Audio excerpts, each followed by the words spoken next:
శేషాచల పర్వతం సాక్షాత్తు ఆదిశేషుడు శేషాకారంగా స్వామివారికి క్రీడాపర్వతంగా మారి శ్రీనివాసుణ్ణి మోస్తున్న పర్వతం.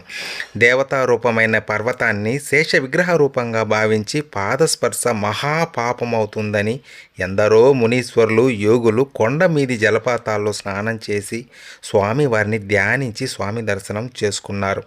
దేవాంశ సంభూతమైన ఈ కొండను తాకడానికి మునులు సైతం భయపడ్డారు. ఈ విషయం వామన పురాణం 2వ అధ్యాయంలో ప్రస్తావించబడింది. శుకుడు, భృగువు, ప్రహ్లాద, పుండరీకాది ఉత్తములు ఈ వెంకటాద్రిపై పాదం మోపడం మహాపాపమని భావించి ఎక్కడికక్కడ భగవద్ధ్యానం చేసి స్వామిని ప్రసన్నం చేసుకున్నారు. ఈ కొండ పవిత్రత ఎలాంటిదో ఈ విషయాల వల్ల మనకు తెలుస్తుంది కదా. స్వామి దర్శనానికి వెళ్ళే ముందు ఓ శేష పర్వతమా, స్వామి దర్శనం తప్పదు కనుక మా అపరాధాన్ని క్షమించమని భావించి కొండన ఎక్కాలని పురాణాలు చెబుతున్నాయి.